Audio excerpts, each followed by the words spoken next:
Kalau ada orang hilang akalnya bijununin, karena gila. Orang hilang akal karena gila, lam yajib alaihi shaum, tidak wajib berpuasa. Jadi orang gila itu enggak wajib berpuasa. Itu enaknya di dalam agama Islam itu seperti itu. Orang gila tidak wajib puasa. Seminggu gila, seminggu dia tidak wajib puasa. Sebulan gila, sebulan tidak wajib puasa. Setahun gila, setahun tidak wajib puasa. Kalau pengen 10 tahun tidak wajib puasa, maka gila selama 10 tahun. Itu enaknya di situ. Jadi orang-orang yang ada di rumah sakit jiwa, orang yang gila loh, ini kan di rumah sakit jiwa kan tidak semua gila gitu. Perawatnya masa gila. Jadi orang gila itu tidak wajib puasa. Dalilnya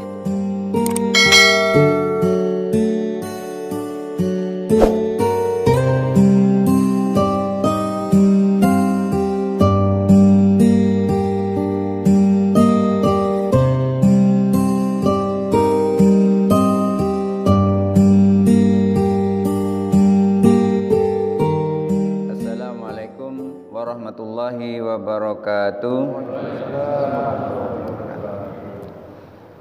Alhamdulillahi rabbil alamin, wa bihi nasta'in wa ala umuri dunya waddin, wa salatu wassalamu ala sayyidil anbiya'i wal mursalin wa ala alihi wa ashabihi ajma'in. Rabbi shrah li sadri wa yassir li amri wa hlul 'uqdatam min lisani yafqahu qawli. Amma ba'du. Bapak Ibu hadirin jamaah salat subuh Masjid Jami' Al-Hikmah yang dirahmati Allah. Minggu kemarin kita telah membahas bahwasanya orang puasa itu ada 6 syaratnya. Pertama adalah muslim, kedua balik, ketiga akil, keempat tohir, kelima qadir, dan keenam mukim. Itu syarat orang yang berpuasa. Dan puasa ini hanya ditujukan oleh orang-orang yang beriman, oleh orang Islam yang dia tidak kafir. Ketika dia kafir, maka dia tidak ada beban untuk menjalankan puasa di bulan Ramadan. Dan kalau sudah masuk Islam, ia pun tidak usah mengqadha puasa yang dulu ketika dia kafir dia tidak mengerjakannya. Berbeda ketika dia sudah Islam kemudian terus murtad. Ketika dia Islam terus murtad, ketika setelah murtad kembali lagi kepada keislamannya, maka orang itu tetap wajib membayar puasanya karena dia telah memasuki kepada wilayah Islam, karena ia telah mengucapkan 2 kalimat syahadat. Oleh karena itu tidak gugur kewajibannya karena kemurtatannya. Selanjutnya kita bahas bismillahirrahmanirrahim. Fasrun fasal wa ammas sabiyyu, adapun anak kecil. Gimana anak kecil ini puasanya gimana? Fala tajibu alaihi, anak kecil itu tidak wajib berpuasa. Tidak ada kewajiban puasa kepada anak kecil. Apa landasannya? Liqaulihi sallallahu alaihi wasallam, berdasarkan sabda Nabi sallallahu alaihi wasallam, rufi'al qalamu an thalathin, pena Allah itu diangkat karena 3. Artinya malaikat raqib dan malaikat atid itu tidak mencatat amal seseorang itu karena 3 hal. Apa itu? Anis sabiyyi hatta yablugha, anak kecil sampai dia balik. Ketika anak kecil ini nakal senakal-nakalnya, mencuri apapun apa yang dicurinya, maka dia tidak ada beban, tidak dicatat kenakalannya oleh Allah Subhanahu wa taala.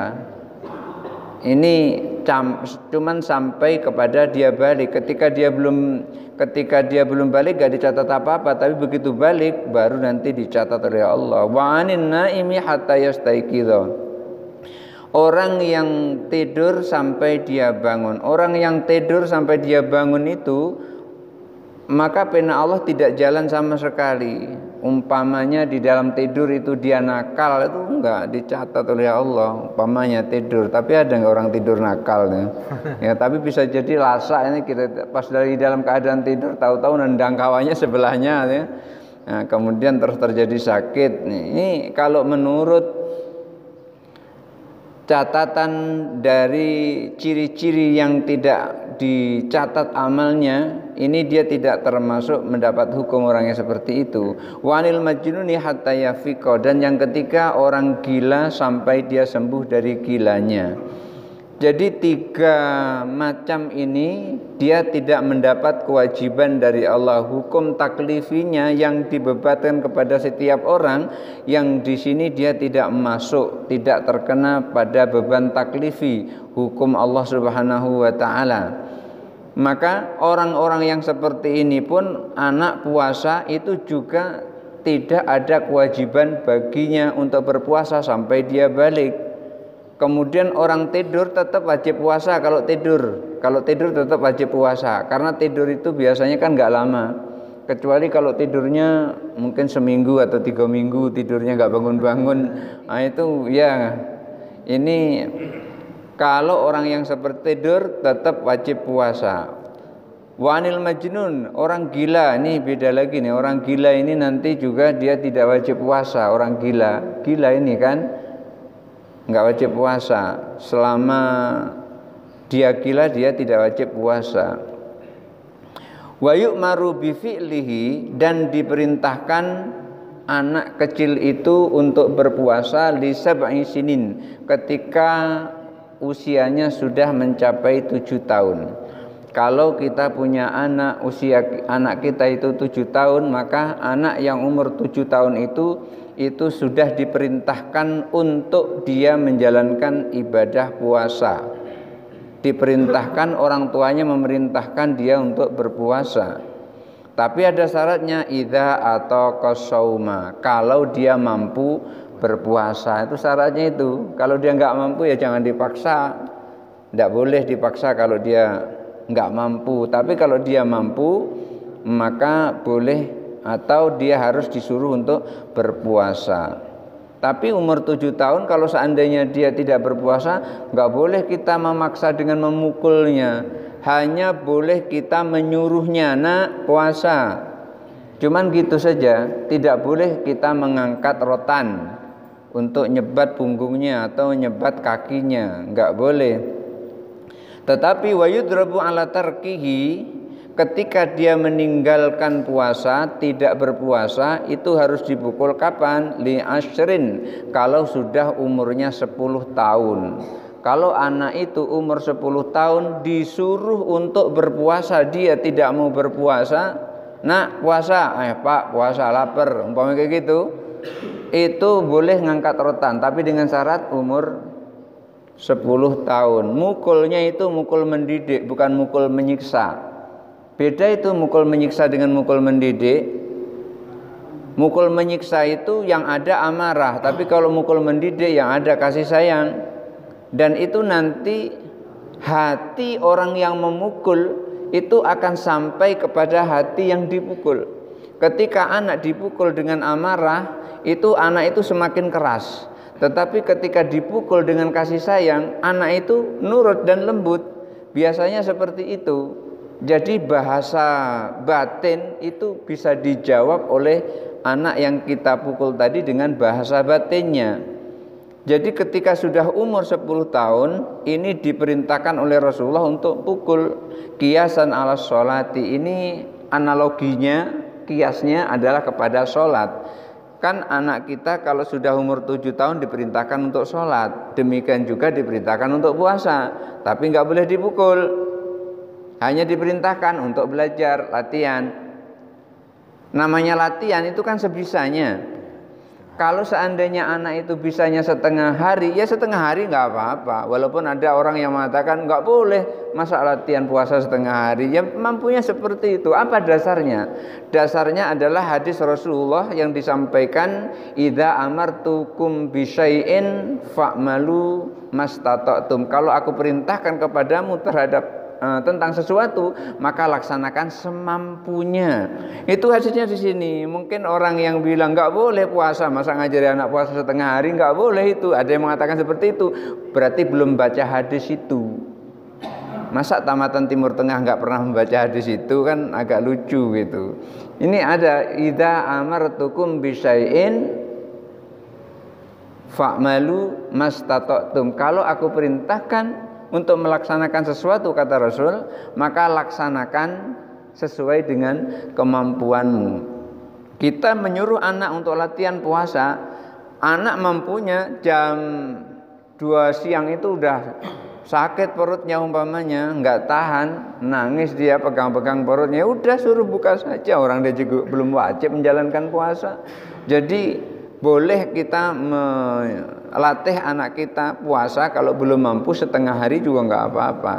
Tapi kalau dia sudah mampu, maka harus sampai sore hari. Artinya latihan atau ibadah itu sesuai dengan kemampuan kita. Kita sholat saja nggak bisa berdiri, boleh duduk. Nggak bisa duduk, boleh baring. Nggak bisa baring juga nggak bisa sholat, boleh diminta tolong kepada orang lain untuk sholat, untuk sholati. Ini kan sesuai dengan kemampuannya gitu kan.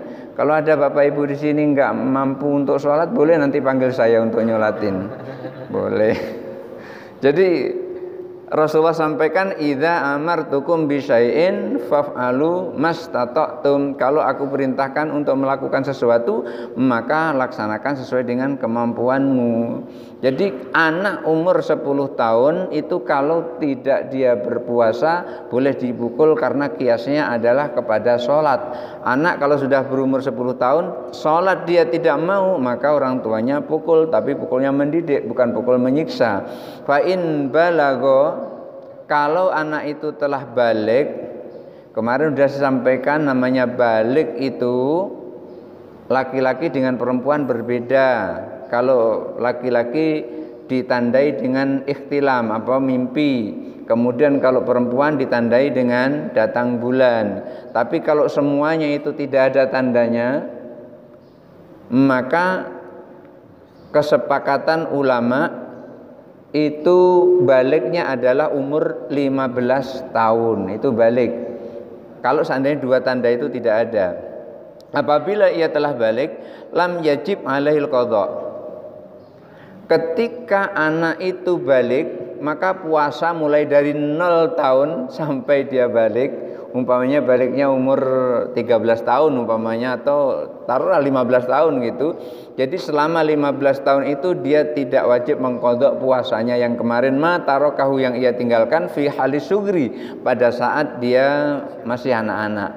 Jadi ketika dia telah balik, selama masa kanak-kanaknya itu sampai dia balik, ia tidak puasa, maka puasa yang dia tinggalkan itu tidak wajib mengqadha. Li'annahu law wajaba 'alaihi dzalika, kalau seandainya harus mengqadha puasanya yang dia tinggalkan pada saat masih kecil itu, la wajaba 'alaihi ada'uhu, maka pada saat fis sugri, pada saat kecilnya itu tetap wajib menjalankan ibadah puasa. Andaikan diwajibkan mengqadha, berarti saat masih anak-anak itu dia berarti wajib puasa. Buktinya kan anak-anak tidak wajib puasa, makanya tidak wajib qadha. Li'annahu yaqdiru ala fi'lihi. Kenapa kok harus wajib qadha? Andaikan dia tinggalkan itu, karena apa? Karena dia mampu melaksanakan, kan tadi syaratnya kan idza atau qasauma, apabila ia mampu. Kalau anak kecil mampu melakukan puasa, maka dia wajib puasa. Ini kan analoginya begitu. Kalau anak kecil itu mampu berpuasa, maka dia wajib berpuasa. Karena dia wajib berpuasa, maka selama ditinggalkan harus dia qadha. Tapi kan ternyata tidak seperti itu. Karena kan dia belum balik. Anak belum balik, catatan Allah itu kan diangkat.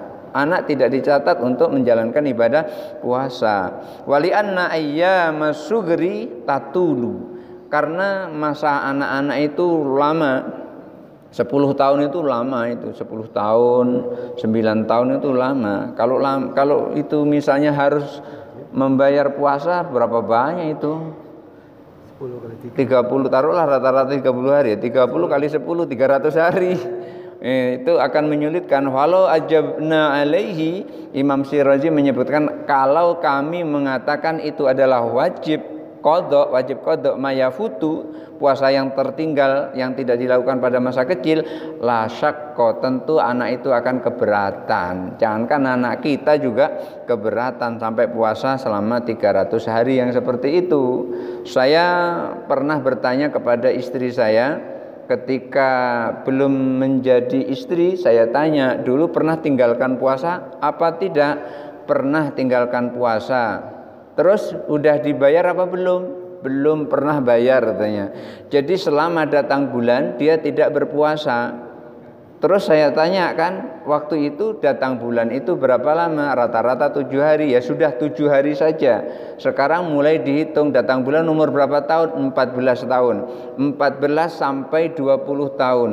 Berarti itu berapa tahun? 6 tahun. Saya bilang 6 kali 7. 6 kali 7 berarti 42. Saya suruh puasa dia 42 hari.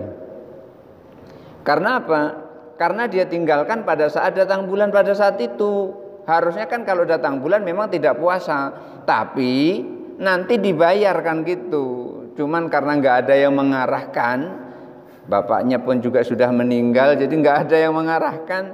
Akhirnya saya tanya, untunglah ada terbersit teringat tentang itu, langsung saya tanya. Dan setelah 42 hari itu dia berpuasa, baru membayar fidyah. Kenapa kok harus membayar fidyah? Karena membayar puasanya itu di luar waktu. Kalau bank itu sudah diangkat anggunannya itu. Untung Allah tidak sekeras bank itu. Kalau sampai anggunannya yaitu nyawanya diangkut oleh Allah, gimana itu? Nah, jadi setelah 42 hari selesai puasa, baru 1 hari itu membayar fidyah 1 mud. 1 mud itu kurang lebih sekitar 0,6 on, 0,6 mato. 0,0 kilo. Berarti 6 mato atau 6 on. Jadi 1 mud itu sama dengan 6 mato atau 6 on. Dibulatkan saja supaya enak, 1 kilo gitu. Jadi 1 hari 1 kilo. Nah kalau 1 hari 1 kilo, 42 hari berarti 42 kilo. Kalau 1 kilo misalnya harganya 10.000, berarti 10 kali 42 menjadi 420.000. Itu cara kalau mau mengganti fidyahnya dengan uang. Tapi yang diperintahkan itu mengganti fidyah atau membayar fidyah itu dengan qutul balad, makanan pokok yang biasa dia makan. Kalau kita biasa makan beras anggur, ya jangan sampai nanti bayar fidyahnya dengan beras dolok. Jangan walaupun boleh tapi itu nggak bagus gitu. Tentang anak, ketika dia tidak berpuasa tidak wajib qadha, dan anak itu wajib berpuasa kalau dia telah balik. Lalu bagaimana dengan orang gila? Wa man zala aqluhu, bagi orang yang hilang akalnya. Hilang akal ini maksudnya nggak hilang semuanya, tidak. Ya bisa jadi hilang semuanya. Kadang-kadang ada orang gila itu sampai namanya sendiri nggak tahu, kadang-kadang ada.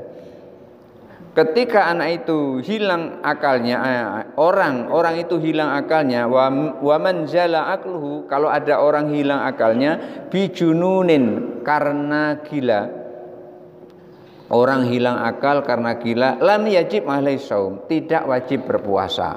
Jadi orang gila itu enggak wajib berpuasa. Itu enaknya di dalam agama Islam itu seperti itu. Orang gila tidak wajib puasa. Seminggu gila, seminggu dia tidak wajib puasa. Sebulan gila, sebulan tidak wajib puasa. Setahun gila, setahun tidak wajib puasa. Kalau pengen 10 tahun tidak wajib puasa, maka gila selama 10 tahun. Itu enaknya di situ. Jadi orang-orang yang ada di rumah sakit jiwa, orang yang gila loh, ini kan di rumah sakit jiwa kan tidak semua gila gitu. Perawatnya masa gila. Jadi orang gila itu tidak wajib puasa. Dalilnya itu tadi, wa anil majnuni hatta yafiqa rufi'al qalamun an thalathin. as-sabiyyu hatta yablugha wan naimu hatta yastayqidha wal majnunu hatta yafiqa.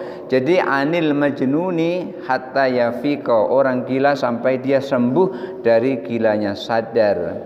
Fa in afaqa lam yajib alai qada'u ma fatau fi halil jununi. Kalau orang ini gila lalu dia sembuh dari gilanya, maka orang itu tidak wajib mengqadha puasanya selama dia gila. Jadi kalau misalnya ada tetangga kita atau ada keluarga kita yang dulu pernah gila, ini gila bener loh ya, bukan gila yang lain. Iya, kadang-kadang ada gila jabatan, itu tetap wajib itu kalau nggak bayar, kalau tinggalkan puasa itu. Atau tergila-gila itu tetap wajib puasa kalau itu. Ini gila bener, gila secara rohani dia. Ketika seseorang itu gila kemudian dia sembuh dari gilanya, maka selama gila dia tidak wajib membayar atau mengqadha puasanya. Li'annahu shaumun fata fi halin, karena pada saat dia diwajibkan melakukan puasa itu tadi, maksudnya adalah di bulan Ramadan, itu adalah pada saat yaskutu fi taklif, pada saat beban menjalankan ibadah puasa untuknya itu tidak ada, gugur. Karena orang gila itu tidak memperoleh beban melaksanakan ibadah puasa. Kenapa kok gugur kewajibannya menjalankan puasa? Linuksin, karena otaknya atau pikirannya atau jiwanya itu enggak sempurna, berkurang. Orang gila itu biasanya kan enggak sempurna dia, berkurang dia. Orang kadang-kadang jalan aja nggak malu gitu, jalan nggak pakai baju, maksudnya itu nggak malu. Kalau orang normal kan malu itu, jalan cuman pakai celana kolor gitu aja kan malu biasanya. Ini ya cuman kadang-kadang ini gara-gara ada gila mendadak, kadang-kadang ada juga itu gara-gara nyalon terus nggak kepilih gitu sampai gila mendadak. Yang seperti itu ya memang betul gila, yang seperti itu stres gitu kan, kena tekanan. Yang seperti itu juga enggak, misalnya puasa ini masih seperti itu, ini nanti enggak wajib tuh bayar puasa itu karena otaknya sudah hilang. Yang diingat cuman kertas, pena, tanda tangan, kertas, pena, tanda tangan. Kadang ada yang seperti itu sampai stresnya sangat kuat sehingga sakit. Begitu sakit di rumah sakit, itu yang disebut apa? Kertas, pena. Udah dikasih kertas sama pena, tangannya itu gerak-gerak tanda tangan itu. Yang seperti itu memang orang yang betul-betul berambisi untuk menjadi sesuatu dan tidak tercapai. Saya pernah melihat ada orang pengen jadi tentara, tetapi setiap tes nggak lulus-lulus, akhirnya gila. Begitu gila, adiknya nyusul yang seperti itu. Saya juga kaget. Karena apa? Selama dia bujangan dulu kan tidurnya sama saya itu, waktu saya masih kuliah dulu. Dan dia pun akhirnya seperti itu. Di suatu saat emaknya itu cerita dengan saya, Ustadz terima kasih, berkat Ustadz didik waktu dulu ngaji dengan Ustadz, alhamdulillah anakku sudah bisa berdoa di unja katanya. Saya pikir apa anak bungsunya ini gila juga gitu.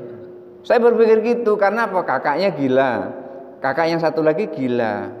Apa ikut gila? Rupanya enggak, dugaan saya salah. Rupanya dia diterima jadi dosen di Unja.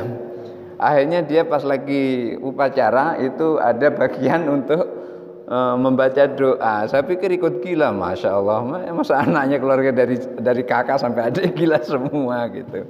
Nah ini pernah saya begitu dibilangi sama orang itu, rasa hati itu semacam tersentak gitu. Ya Allah, masa ya seperti itu sampai berdoa di Unja. Rupanya berdoa di Unja dia jadi dosen. Alhamdulillah nggak jadi, saya sedih itu.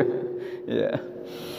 Jadi karena kurang akalnya, maka orang yang seperti itu tidak wajib untuk mengqadha puasanya. Falam yajib qadha'uhu, tidak wajib qadha puasanya. Kama laufata fi halis sugri, itu seperti anak kecil ketika dia masih anak-anak tidak puasa. Maka anak kecil ketika dia balik dia tidak wajib membayar puasanya. Seperti itu juga orang gila.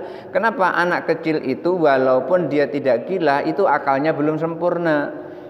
Beda dengan kita nih, akalnya belum sempurna. Masalahnya anak kecil itu kadang-kadang ada yang belum bisa membedakan antara uang 1.000 dengan uang 100.000. Yang dia inginkan itu banyak. Orang yang kurang akalnya seperti itu. Wa in zala aqluhu bil igma'i, kalau orang itu hilang akal karena pingsan, kan hilang akal bisa karena gila, bisa karena pingsan. Orang pingsan itu biasanya hilang akalnya itu, enggak ingat lagi dia, hilang akalnya.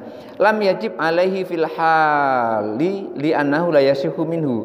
Ketika orang itu pingsan, maka orang itu tidak wajib puasa pada saat dia pingsan.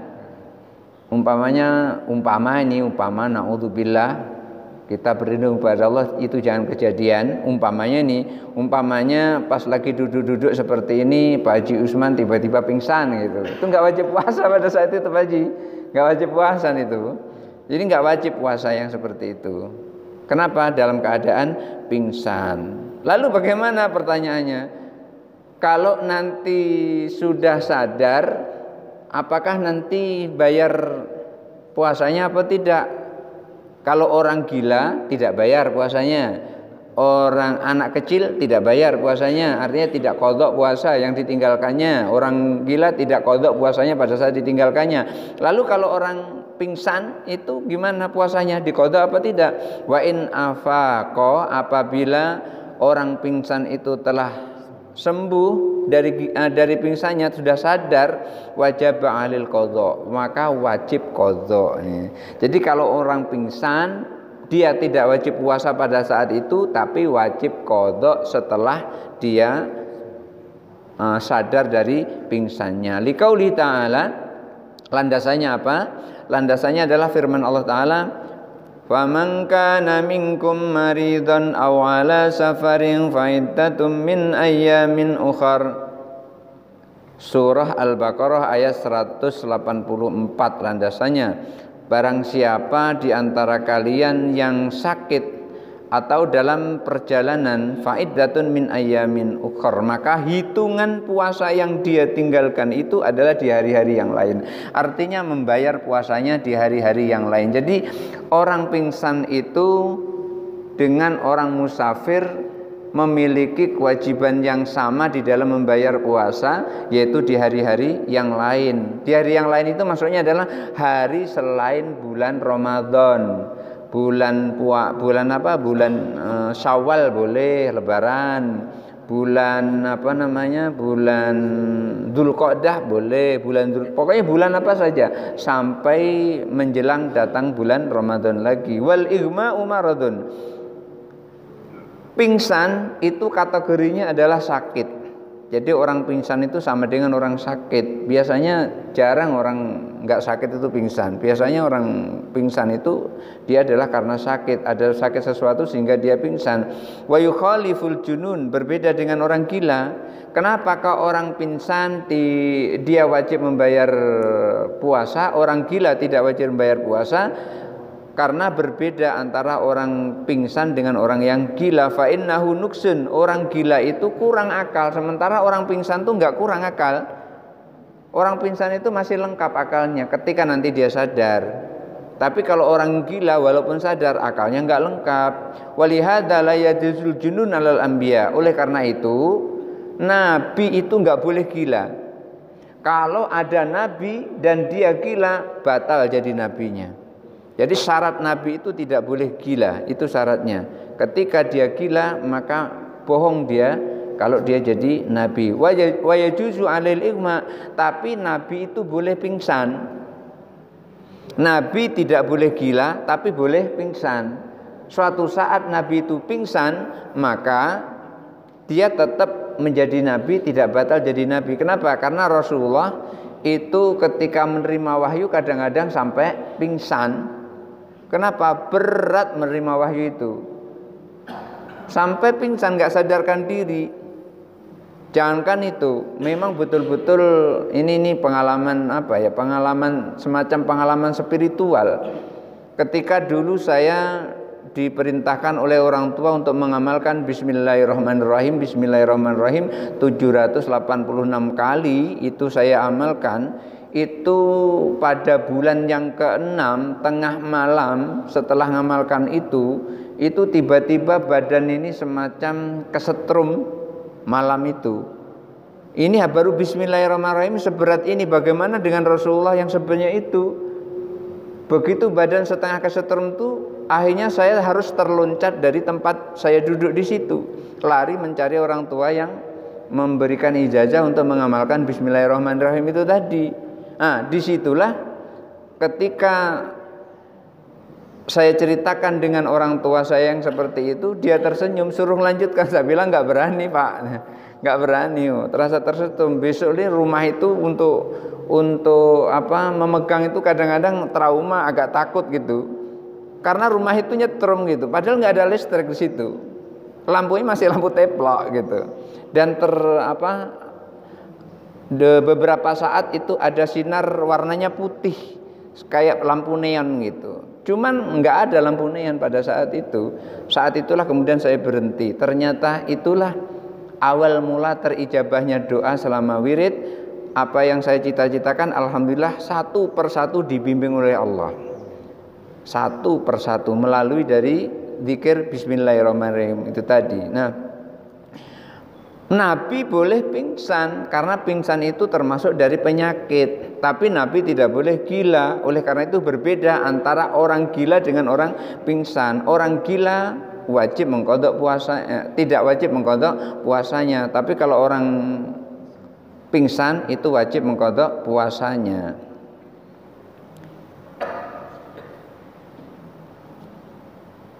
Sampai di mana tadi hilang? Ya, wa in aslamal kafiru, kalau orang kafir masuk Islam, au afaqal majnunu, atau orang gila itu sembuh, fi asna'i yaumin, di tengah-tengah hari min Ramadan, di bulan Ramadan, istahabba lauma imsak, maka keduanya itu disunahkan untuk menahan diri, jangan makan langsung. Ini kalau ada orang gila sembuhnya di jam 12 siang, atau ada orang kafir masuk Islamnya jam 12 siang, itu sisanya sampai maghrib itu disunahkan untuk menahan diri, jangan makan. Itu sunnah tapi nggak wajib. Boleh makan sih boleh, tapi disunahkan jangan makan. Pas dia sembuhnya tengah hari lewat. Baqiyatan nahari, sisa siangnya itu li hurmatil waqti, untuk menghormati waktu. Wala yalzamuhum dzalika, tapi itu enggak wajib. Li anal majnuna aftara li udrin, karena orang gila itu boleh berbuka puasa karena udur. Sementara wal kafir wa in aftara bi ghairi udrin, orang kafir walaupun dia makan di siang hari tanpa udur, illa annahu lamma aslama, hanya saja pada saat dia masuk Islam, ja'ala kal ma'dzuri, maka itu dibuat seperti orang yang terkena udur, fima fa'ala fi halil kufri, pada saat dia dalam keadaan kafir itu. Oleh karena itu walihada la yu'akhidu bi qada'in ma tarakahu, oleh karena itu orang kafir juga tidak wajib mengqadha puasanya, wala dimana ma atlafahu, dan juga tidak ada tanggungan puasa yang rusak yang dia tidak lakukan pada saat itu. Jadi orang kafir, orang gila, ketika tengah hari dia sembuh dari gilanya, tengah hari dia masuk Islam, maka tengah hari sampai maghrib itu disunahkan untuk menahan, jangan makan minum di hadapan orang banyak. Walaupun boleh minum, boleh makan, Bapak Ibu, di bulan puasa jangan sampai seenaknya jalan-jalan sambil makan. Kalau mau makan sembunyi-sembunyi, nyingit-nyingit. Walaupun boleh makan, kenapa kau harus nyingit-nyingit? Nanti berikutnya ada penjelasan. Barangkali itu saja dulu yang bisa saya sampaikan. Mudah-mudahan ada manfaatnya. Kalau ada yang mau bertanya dipersilahkan.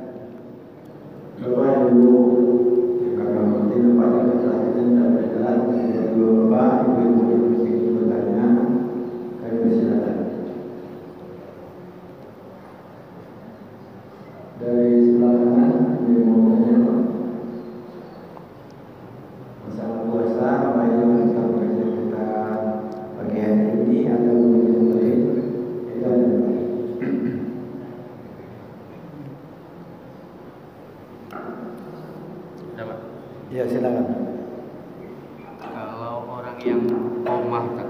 koma sakit. Assalamualaikum warahmatullahi wabarakatuh. Waalaikumsalam warahmatullahi wabarakatuh. Kalau orang gila tidak wajib puasanya. Gimana kalau orang yang bisa yang koma di rumah sakit? Ada yang 2 tahun, ada yang berapa bulan gitu. Itu. Iya, orang koma ya. Orang koma itu sama dengan orang pingsan maksudnya itu ya. Baik, Bapak Ibu hadirin yang dirahmati Allah, orang gila tidak wajib puasa dan tidak wajib mengqadha puasanya. Itu orang gila. Lalu gimana orang koma? Orang koma itu termasuk orang yang sakit. Orang koma pada saat dia koma dia tidak wajib berpuasa. Tetapi orang koma itu tetap mengqadha puasanya. Karena ketika dia koma pada saat itu bukan berarti dia kehilangan akal secara keseluruhnya. Artinya atau sebagainya hilang seperti orang gila, tidak. Begitu nanti dia sadar dari komanya, itu biasanya terus sempurna seperti sebelumnya. Maka orang koma itu seperti orang yang pingsan. Sementara orang pingsan itu tidak wajib berpuasa tapi wajib mengqadha puasanya. Jadi orang yang koma itu tetap wajib mengqadha puasanya. Dan pada saat koma dia tidak wajib untuk berpuasa karena memang dia tidak mampu untuk berpuasa. Hanya saja ketika dia sadar dia wajib membayar puasanya di hari-hari yang lain gitu. Berikutnya Ustaz, Assalamualaikum Ustaz. Apakah sah puasa kita kalau di saat itu keluar mimisan dari hidung? Oh gitu. Ya, ini biasanya yang sering kalau ada anak-anak ini ya, kan dibilangkan kalau keluar darah itu batal puasa gitu ya. Ya memang betul kalau darah keluar itu batal puasa, tapi bukan darah mimisan. Itu darah bulanan. Bukan darah mimisan. Ketika seseorang mimisan itu tidak membatalkan puasanya karena itu tidak dikehendaki kan. Ketika orang tangannya terluka kemudian terus keluar darah itu tidak batal puasa. Yang membatalkan puasa itu adalah darah yang keluar dari rahim, itu adalah darah bulanan. Yang punya cuman ibu-ibu, bapak-bapak, enggak pernah batal karena keluar darah. Jadi ini darah mimisan tidak menyebabkan batal puasanya. Teruskan saja, mimisannya dibersihkan. Kalau zaman dulu kan disumbat pakai daun sirih ya, disumbat daun sirih. Kalau daun sirih masuk hidung di sini, ini enggak membatalkan puasa. Yang membatalkan puasa kan makan dan minum. Kalau udah sampai tenggorokan ini baru puasa. Ada masukkan daun sirih sampai tenggorokan kan nggak ada gitu. Jadi ketika menyumbal hidung atau korek-korek kuping atau kumur-kumur itu nggak batal puasanya, kecuali kalau kumur-kumurnya pakai kolak gitu, itu baru batal puasanya gitu. Iya, terus Berikutnya, Assalamualaikum Ustaz. Waalaikumsalam. Ini ada pertanyaannya agak murah sedikit. Satu, bolehkah seorang anak berzakat pada orang tua kandung atau pada saudara kandung? Itu pertama. Yang kedua, bolehkah zakat diberikan untuk pembangunan masjid? Yang ketiga, bolehkah sholat tahajud dikerjakan setelah sholat witir? Yang keempat, sahkah sholat seseorang jika ia tertidur sejenak? Setelah itu dilanjutkan tanpa berwudu. Terima kasih. Wassalamualaikum warahmatullahi wabarakatuh. Ini namanya pertanyaan dendam. Sekali nanya 4. Iya. Iya. Pertama, bolehkah seorang anak berzakat pada orang tua kandung atau pada saudara kandung? Yang pertama, anak berzakat kepada orang tua kandung. Anak berzakat kepada orang tua kandung itu tidak boleh. Orang tua tidak boleh menerima zakat dari anaknya. Karena apa? Dulu pernah ada seorang anak ngelapor kepada Rasulullah, "Ya Rasulullah, bapakku ini mencuri hartaku." Jadi ngadu kepada Rasul seperti itu karena memang bapaknya itu mengambil hartanya, mengambil harta si anak itu. Itu bukan malah ditanggapi oleh Rasulullah dengan senang hati, malah kena marah anak itu. Kenapa? Langsung dibilang, anta wa maluka li abika, kamu dan harta kamu seluruhnya itu sesungguhnya adalah milik bapakmu gitu. Karena anak dan harta anak itu adalah milik orang tuanya, maka tidak boleh berzakat kepada orang tua. Itu sama dengan berzakat kepada diri sendiri gitu. Anta wa maluka li abika. Jadi yang masih punya orang tua, misalnya orang tua perlu apa-apa dengan kita dan kebetulan kita nggak ada di rumah, lalu dia umpamanya ngambil pisangnya di rumah karena dia pengen makan, atau di situ ada madu, dia diminum madunya di situ. Apapun di rumah anak dimakan oleh orang tuanya, orang tua tidak wajib untuk minta izin, nak ini aku makan, tidak wajib. Kenapa? Karena apapun yang dimiliki oleh anak itu adalah milik orang tua. Anta wa maluka li abika, itu Rasulullah sampaikan kepada anak yang kurang ajar itu sama orang tuanya. Kamu dan hartamu semuanya adalah milik bapakmu itu. Itu yang pertama. Jadi anak tidak boleh berzakat kepada orang tua. Yang kedua, bagaimana dengan saudara kandung? Kalau saudara kandung itu tidak berada di tanggungan saudara itu sendiri, misalnya kakaknya atau adiknya, maka boleh kakak berzakat kepada adik, adik berzakat kepada kakak, boleh, dan itu yang paling utama. Kenapa kok paling utama? Karena ketika kita mengeluarkan zakat itu yang dipilih pertama, ketika ada kriteria boleh menerima zakat, itu adalah orang yang paling dekat. Orang yang paling dekat siapa? Ya kakak kita, adik kita, akribaukum, kerabat-kerabatmu. Kerabat artinya keluarga. Untuk apa? Gunanya adalah untuk menjaga keeratan tali silaturahmi. Jangan sampai adiknya masih susah atau kakaknya masih susah berzakat kepada orang lain. Itu jangan sampai terjadi. Nanti pasti itu adiknya atau kakaknya yang nggak diberi zakat itu ngurutuk.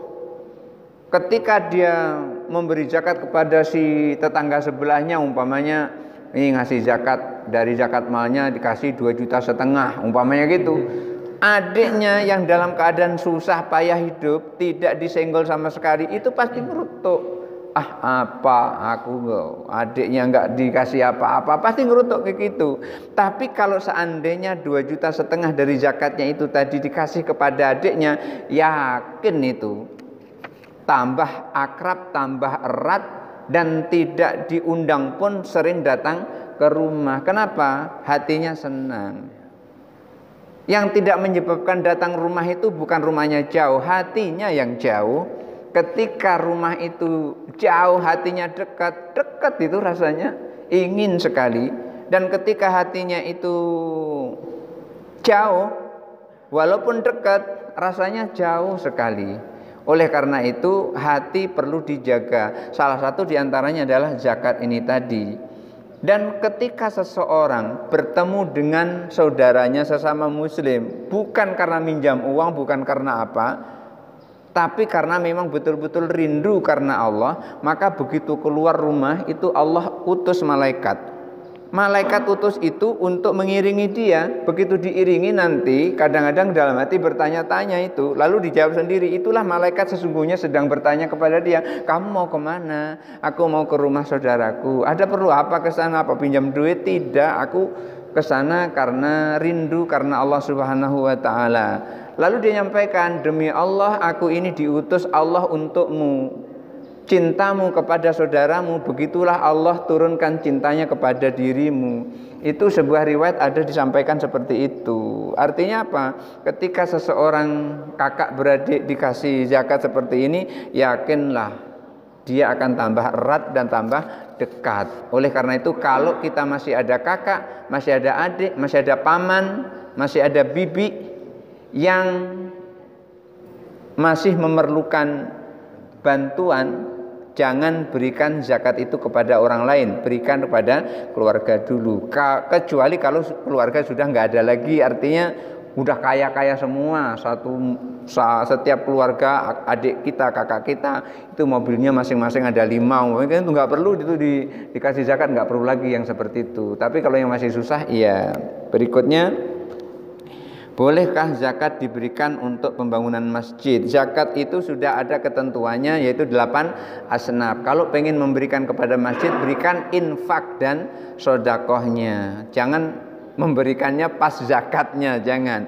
Tapi kalau diberikan ke masjid, artinya di masjid itu ada badan amil zakat, nggak apa-apa, nanti akan disalurkan. Tapi kalau untuk pembangunan masjid, yang jelas di dalam surah At-Taubah ayat 60 itu asnafnya tidak ada masjid.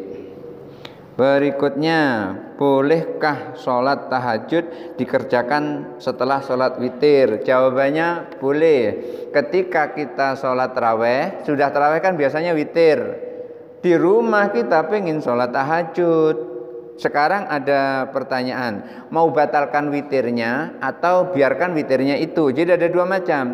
Kalau pengen batalkan witir, menurut kitab syarahnya ini, Majmu' Syarhil Muhadzab namanya, ini kitab Al-Muhadzabnya oleh Imam Syirazi. Kemudian ada syarahnya yang menyarah adalah Imam Nawawi. Di dalam Majmu' Syarhil Muhadzab itu, kalau orang pengen membatalkan sholat witir, maka sholatlah 1 rakaat lagi.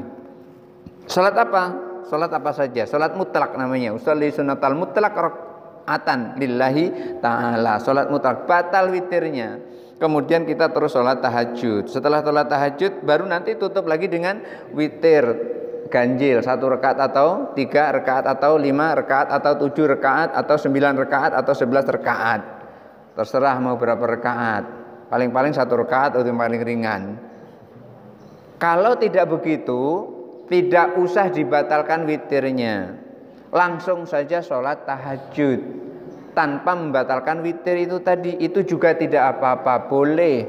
Itu disebutkan di dalam kitab Majmu' Syarhil Muhadzab. Jadi artinya membatalkan witir boleh, ditetapkan witir itu ada di situ pun juga boleh. Jadi ada 2 versi. Tapi yang paling enak adalah ketika mau sholat tahajud, ya udah sholat saja gitu aja, nggak usah mikiri witir. Witir itu untuk menggenapi sholat sunnah kita. Sahkah sholat seorang jika ia tertidur sejenak, setelah itu dilanjutkan tanpa berwudu? Tidurnya seperti apa? Kalau tidurnya berbaring gitu, baring lurus, punggungnya ke lantai, itu batal. Wudunya batal itu. Bukan sholatnya batal, kan belum sholat. Wudunya batal. Kalau wudunya batal, otomatis sholatnya batal. Tapi kalau duduknya tegak seperti ini, duduknya seperti ini, tidurnya seperti ini duduk, pantatnya itu nekan ke lantai, ada menekan, duduknya itu nggak bisa nyenyak. Kalau yang seperti ini, yang seperti itu tidak membatalkan wudu. Walaupun tidurnya tidak sejenak, duduk ini kan sampai nunduk sampai hilang umpamanya kepalanya kan dari belakang hilang kepalanya, nggak nampak lagi saking depan gitu.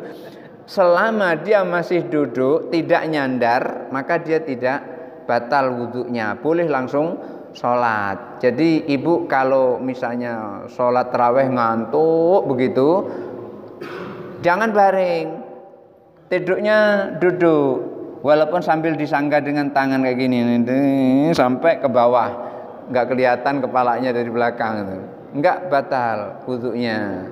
Jadi wudu tidak batal dengan tidur sambil duduk tanpa ada sandaran. Lagi beda kalau duduknya ada sandaran seperti ini.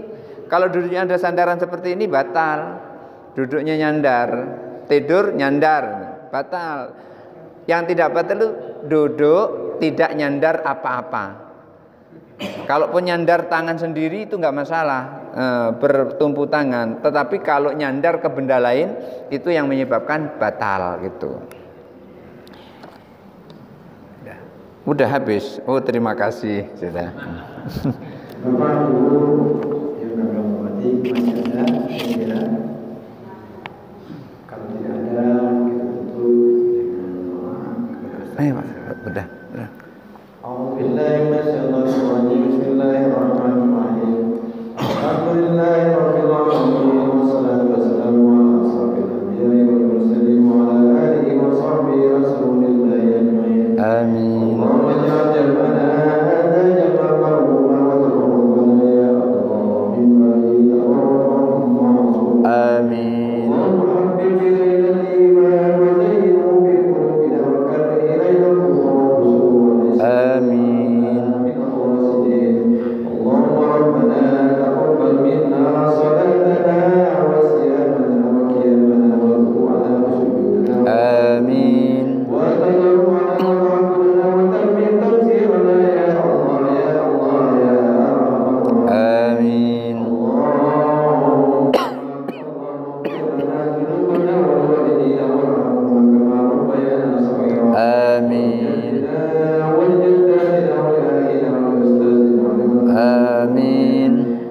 ولجميع المسلمين والمسلمات والمؤمنين والمؤمنات الأحياء منهم والأموات آمين